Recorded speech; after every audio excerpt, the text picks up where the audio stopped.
ओम जी तिवारी का ये जो ब्लड है, ये देखिए कि ये जो ब्लड आपको दिख रहा है, जूम कर दीजिएगा कैमरा अगर जूम कर सके, ये जूम करके फिर एडिट कर दीजिएगा। ये जो ब्लड दिख रहा है, ये करीब 1 महीने के बाद भी जो खून के थक्के यहाँ पे खून पूरा जमा हुआ है, ये बताता है कि ओम जी तिवारी की जो नृशंस हत्या हुई, उसके चेहरे को, उसके सर को ईंटों से संभवतः कूच-कूच करके उसकी हत्या हुई। आपका घर कहाँ पे? इसके पीछे है सर। हाँ, ठीक है। गांव के हैं तो माचिस मांगने के लिए गए, फिर कोई फोन आया था, क्या बता रहे हैं? फोन आया था। क्या हुआ? आपने अपने शब्दों में बताइए। नहीं, फोन उनका आया था कि हम पे बोला कि दीदी आप लोग लेटो, हम लेटने जा रहे हैं। तो हम कहा लगन ठीक है, करीब 1 बजा था। नमस्कार दोस्तों, जय हिंद। ये कानपुर नगर का ग्रामीण क्षेत्र है और थाना ये सचेंडी है।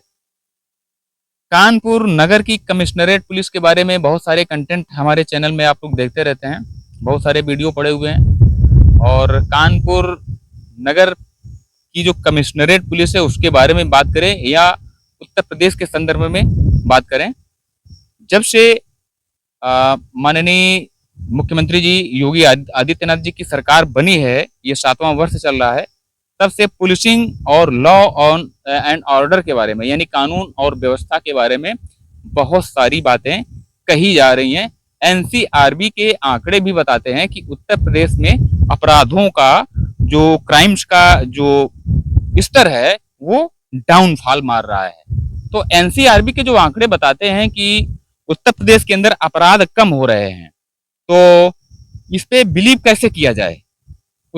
यदि एनसीआरबी के आंकड़ों पर विश्वास करें कि उत्तर प्रदेश में अपराधों का जो ग्राफ है वो डाउन हो रहा है, तो इसका स्पष्ट रूप में ये भी एक व्यू बनता है जाकर के, ये क्यों ना माना जाए कि उत्तर प्रदेश में पुलिसिंग के दृष्टिकोण से आउटपोस्ट से लेकर के थानों यानी कि पुलिस स्टेशन में जो पीड़ित आते हैं, जो विक्टिम आते हैं, उनकी थोड़ा सा कैमरा नजदीक थोड़ा सा लाइएगा, उनकी दरखास्त जो है, उनकी एप्लीकेशन जो है, वो दर्ज करने के बाद एफआईआर यानी कि फर्स्ट इंफॉर्मेशन रिपोर्ट जो है वो दर्ज होती भी है कि नहीं, क्योंकि एनसीआरबी वही आंकड़े दिखाएगा। एनसीआरबी में वही आंकड़े कलेक्ट होंगे जिसमें एफआईआर दर्ज होने के बाद जो मामले बनते हैं, इसका मतलब होता है कि ये अपराध हुआ। जब तक एफआईआर दर्ज नहीं हुई तब तक एनसीआरबी के आंकड़े ये बताते हैं कि अपराध नहीं हुए। यानी आप समझ रहे हैं आप लोग कि एनसीआरबी के आंकड़े ये बता रहे हैं, परंतु यथास्थिति यानी कि धरातल पर देखा जाए कि अपराध हो रहे हैं अथवा नहीं, तो ये तो तभी मालूम होगा जब ग्राउंड जीरो पे जाते हैं, और मीडिया को फुर्सत नहीं है कि ग्राउंड जीरो पे जाएगा। तो इस स्थिति में उत्तर प्रदेश हो या मध्य प्रदेश हो या राजस्थान हो या बिहार हो, हम अपने उत्तर प्रदेश के संदर्भ में बात करें तो लॉ एंड ऑर्डर की यानी कि पुलिसिंग की धज्जियां उड़ जाती हैं, जबकि बहुत सारे मामले कानपुर नगर के ग्रामीण क्षेत्र में या उत्तर प्रदेश के समस्त 75 जिलों में इस तरह के मामले सामने आते हैं। तो ये देख लेते हैं कि ये कानपुर नगर का सचेंडी थाना है। सचेंडी के जो एसओ साहब हैं, उनको आज भी एक प्रश्न किया और उनको फुर्सत नहीं है कि फोन में बात भी कर लें। इतने हिपोक्रेट्स अधिकारी उत्तर प्रदेश के संदर्भ में बात करें या कानपुर नगर में बात करें, तो ऐसे जितने भी हिपोक्रेट्स खाकी वर्दी वाले हैं, बहुत सारे कर्मयोगी भी होंगे, लेकिन उनकी तादाद जो है बहुत न्यून है। तो ऐसे लोगों के लिए बनता है जाकर के कि आप लोग कब सुधरेंगे और अपनी कार्यशैली में परिवर्तन कब तक लाएंगे। तो ये देखते हैं कि ये कानपुर नगर का सचेंडी थाना है और ये गांव कौन सा है? भैरमपुर पड़ता है। ये भैरमपुर का एक मामला है कि 1 महीने पहले एक युवक की हत्या हो जाती है। और थोड़ा सा पीछे ले चलिए, ये वो गौशाला है, ये वो डेयरी फार्म है जहां पर शिवम, क्या नाम था, ओम जी तिवारी, जहां पर ओम जी तिवारी नाम के युवक की नृशंस हत्या यहाँ पे हो जाती है। और जो सचेंडी की पुलिस है वो हिपोक्रेट्स बनी है, वो जांच से इतर हाथ पैर हवा में मार रही है। तो ये वो गौशाला है, ये वो डेयरी फार्म है। आ जाइए आप लोग, आ जाइए, आप भी आ जाइए। ये वो डेयरी फार्म है जहां पर उस युवक की ओम जी तिवारी की हत्या होती है और वो यहाँ पर एज ए केयर टेकर काम करते थे। ये ओम जी तिवारी यहाँ पर केयर टेकर की तरह से काम करते थे। और ये किसका था, ये किसका है? अमरीश तिवारी जी का है। तो अब जानकारी करते हैं कि ओम जी तिवारी की हत्या कहां पर हुई। आप आ जाइए, कैमरे पे आइए, आप पिताजी हैं, आइए आप आ जाइए, आप भी आ जाइए। तो ओम जी तिवारी की हत्या यहाँ इसी रूम में वो लेटे थे। यहाँ पर ये देखते हैं, ये जगह है। जिस युवक की, जिस लड़के की, जिस युवक की हत्या होती है वो यहाँ पर लेटा हुआ था। और कौन सा क्या दिन था, कौन सा दिन था? मंगलवार तारीख कौन सी थी? 7 तारीख 7 तारीख माने कि 7 मई। ने, हाँ 7 मई को ओम जी तिवारी यहाँ पर, ये भैरमपुर गांव के घर के पास में ही, गांव के बाहर ये गौशाला है जहां पर ये एक रूम बना हुआ है और यहाँ पर ओम जी तिवारी लेटे हुए थे। और ये जरा दिखाइएगा, जरा उठाइएगा थोड़ा सा। तो ओम जी तिवारी का ये जो ब्लड है, ये देखिए कि ये जो ब्लड आपको दिख रहा है, जूम कर दीजिएगा कैमरा अगर जूम कर सके, ये जूम करके फिर एडिट कर दीजिएगा। ये जो ब्लड दिख रहा है, ये करीब 1 महीने के बाद भी जो खून के थक्के यहाँ पे खून पूरा जमा हुआ है, ये बताता है कि ओम जी तिवारी की जो नृशंस हत्या हुई, उसके चेहरे को, उसके सर को ईंटों से संभवतः कूच करके उसकी हत्या हुई। तो ये आपने देखा कि ये जो खून पड़ा हुआ है, ये जो सूखा खून पड़ा हुआ है 1 महीने के बाद भी, ये उन हत्यारों की नृशंसता का जो बयान है वो सीधे सीधे प्रत्यक्ष रूप में आप लोग देख रहे हैं। और ये वो रूम है, ये फैन लगा हुआ है और ये इतना रोशनदान की तरह, ये दिखाइए जरा, ये खुला हुआ है। और जो यहाँ के जो ऑनर हैं उनके लिए भी एक चीज आ जाती है कि जो केयर टेकर होते हैं उनकी सुरक्षा के मानक क्या होते हैं, ये भी देख लेते हैं। कि आप लोग ये देखिए कि ये दरवाजा है, आ जाइए थोड़ा सा इधर आ जाइए, इधर आ जाइए, इधर आ जाइए, इधर से घुमाइए। अब ये देखते हैं कि जब ये दरवाजा है और जब ये यूं बंद हो जाता है तो उसके बाद में अमरीश तिवारी जी जैसे जो भी लोग होते हैं, जब ये अपना खुद के मकान में वो किस तरह से सोते हैं, किस तरह से रहते हैं।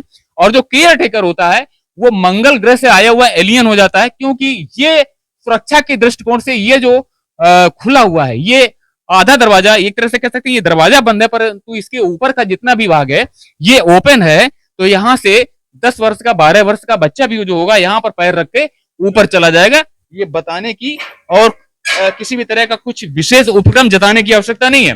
तो ये देखते हैं कि सुरक्षा के इंतजामात क्या होते हैं और ऐसे युवक की हत्या हो जाती है और पुलिस हाथ पर हाथ धरे बैठे रहती है। तो अब इधर आ जाइए, आप लोग इधर आ जाइए, कैमरे में आ जाइए। अब आप बताइए कि आपका शुभ नाम? राजेंद्र। आपका बेटा था? राजेंद्र तिवारी जी, आपका बेटा था? हाँ हमारा बेटा था। क्या हुआ अब बताइए, आप अपने शब्दों में बताइए कि क्या घटना थी। घटना मतलब थी सुबह, मतलब रात को जब लेटने 9 बजे आता था यहाँ, रोज आने की तरह जब यहाँ आया तो मतलब यहाँ पर बता के आया कि हम डेयरी जा रहे हैं, लेकिन डेयरी न आकर के ये जो महिला खड़ी है इनके मतलब दरवाजे पर 12 बजे रात को गया। अब इनसे बयान ले लीजिए। 12 बजे रात में इनके यहाँ गए? दरवाजे आपके यहाँ रात में 12 बजे गए? जी सर, माचिस मांगने गए थे, बीड़ी पीते थे। बीड़ी पीते थे तो माचिस मांगने के लिए? हाँ। आपका घर कहाँ पे? इसके पीछे है सर। हाँ ठीक है, गांव के हैं तो माचिस मांगने के लिए गए। फिर कोई फोन आया था, क्या बता रहे हैं? फोन आया था। क्या हुआ? नहीं फोन उनका आया था कि हम तो बोला कि दीदी आप लोग लेटो, हम लेटने जा रहे हैं। तो हम कहा लगन ठीक है। करीब 1 बजा था तो आधा घंटा करीब हमारे यहाँ रुके, क्योंकि वो वहां से चले आए। तो फोन आया था, कहा कि अब इतनी टाइम फोन की न हो। कोई फोन आया तो ओम जी ने कहा कि इतने समय फोन किया है रात में 1 बजे? हाँ 1 बजे तुमने फोन किया है। फिर बोले अच्छा और बताओ क्या हो रहा। तो हम इतना फिर गौर नहीं किया और उधर से भी चले आए। हाँ। फिर आपने सुबह क्या देखा? सवेरे वह 7 बजे, ये भाव वह 8:30 बजे करीब कि ओम जी का किसी ने मार दिया। 1 बजे के लगभग ओम जी के मोबाइल में, आपके घर में वो बैठे थे, माचिस लेने के लिए आए थे, उनका फोन आया किसी का और उसमें वो बोल रहे थे कि इस समय फोन किया है। अच्छा, क्या कहेंगे आप, क्या कहेंगे उसके बाद क्या हुआ? उसके बाद सुबह जब मतलब देर तक घर नहीं पहुंचे, सुबह हो गई। जिस टाइम से जाते थे 6 साढ़े 6 बजे पहुंच जाते थे। जब वहां नहीं पहुंचे तब मतलब हमने कहा सो गए होंगे, रात में देर में जगे हैं, सोने की वजह से नहीं आए। उसके बाद में उनकी मम्मी आई, आवाज जब लगाई तो आवाज पर नहीं बोले, तब फिर एक लड़के को ले करके मतलब बाउंड्री के ऊपर चढ़ा करके अंदर मतलब आया लड़का। जब उसने खोला तो यहाँ पर देखा कुछ नहीं दिखाई दिया, खुला पड़ा था। ऊपर से लड़का आया, लड़का ऊपर से बाउंड्री से जब आया दरवाजा खुला पड़ा था। यहाँ मम्मी आई, देखा कुछ दिखाई नहीं, ऊपर सौ पर मतलब कपड़े लदे पड़े थे। ये सब पड़े, ये सारे कपड़े, हाँ कपड़े, ये सारे कपड़े जो हैं ये यहाँ पर उसके ऊपर ये इस तरह से लेटे थे ओम जी, और ये सारे कपड़े उनके ऊपर थे, ये सारे के सारे कपड़े। अच्छा, इतने इतने पंजे उनके दिखाए, मम्मी ने देखे। मम्मी ने जब पंजे देखे तब वो कपड़े हटाए, तब लथपथ देखा खून से, तब चिल्लाने लगी हाय भैया का मतलब मर्डर हो गया। तब हम लोग वहां से दौड़े घर से, तब यहाँ आए। अच्छा, आप भाई हैं? जी हम भाई हैं उनके। पुलिस ने क्या कार्रवाई की? हम तो यहाँ पे थे नहीं, हम बलिया में जॉब करते हैं, वहां पे थे। मुझे पता चला, फोन किया मम्मी का कि भाई को किसी ने मर्डर कर दिया, मार दिया। तो फिर भैया का भी फोन आया, तो भैया ने बताया, तो हमने कहा ठीक है वहां से आ रहे हैं। फिर भैया से हमने पूछा कोई जांच करने वाला आया है? तो भैया ने कहा 100 नंबर आई है और थाने की पुलिस आई है। तो हम भैया से बोले कि फॉरेंसिक वाले और डॉग स्क्वाड क्यों नहीं आई अभी तक? तो भैया ने कहा तुम ही बात कर लो। तो हम दरोगा से बात किए, तो उन्होंने कहा नहीं यहाँ तो नहीं। दरोगा जी का क्या नाम था? अब दरोगा जी नाम तो मुझे नहीं बताया था, पर हम बोले हम दरोगा बोल रहे हैं। तो उनसे बात किए, तो उन्होंने कहा मुझसे कि नहीं अभी यहाँ पे कोई जांच तो नहीं आई है। तो हमने कहा सर आप यहाँ पे आगे आपका क्या काम होता है कि सारी जांच करवानी चाहिए पहले। तो वहां ने जांच भी नहीं करवाया। उसके बाद में इतनी जल्दी में वो लोग थे कि यहाँ पे घटना स्थल पे पंचनामा होता है, पहले मिटनी उठनी होता है ना, तो उन्होंने यहाँ पंचनामा भी नहीं किया है।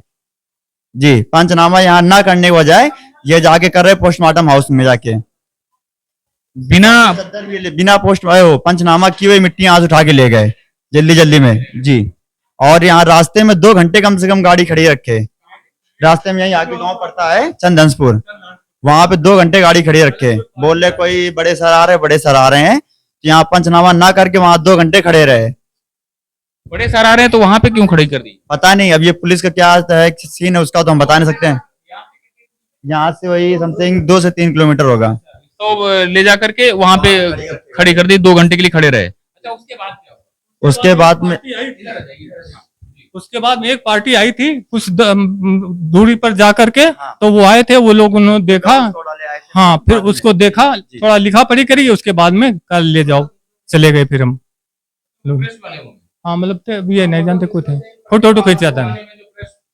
अच्छा हाँ, वही लोग आए थे तो उन्होंने। अच्छा, पुलिस की अभी तक की कार्रवाई से संतुष्ट हैं आप, जो सचंडी थाने की पुलिस है? जी बिल्कुल नहीं, अभी नहीं। बिल्कुल। क्या कार्रवाई हुई अभी तक? क्या गिरफ्तारी हुई? क्या मुकदमा? क्या 20 दिनों तक तो ये बताते रहे कि नहीं कुछ पता नहीं चल रहा है, और 20वें दिन उन्होंने फोन किया कि नहीं कुछ पता चला है, हम एक लोग को पकड़ भी लेके आए हैं। तो हमने कहा बहुत अच्छा सर, आपको बहुत बहुत धन्यवाद करते हैं कि आपने एक लोग को पकड़ा। हम मिलने गए उनसे, उन्होंने कबूल किया कि हमने किया है। उन्होंने बताया कि हमने ऐसे ही किया है। उन्होंने जो आया तो उनका नाम भी बताया। उसके बाद वो जो पकड़े गए वो कहाँ के हैं?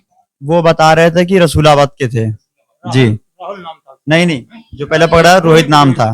पुलिस के ट्रायल में क्या उन्होंने उगला, क्या राज क्या उगला, क्या कबूल किया? उन्होंने यही बताया था कि अपना नाम हम बताया सब कुछ, हमने जब पूछा कि पुलिस से, और बताया कि हमको चुन्नू यादव ने भेजा था कि वहां पे तुमको पैसे मिलेंगे और तुमको पैसे लूट के लाना है, जाके उनको मारना है जाके।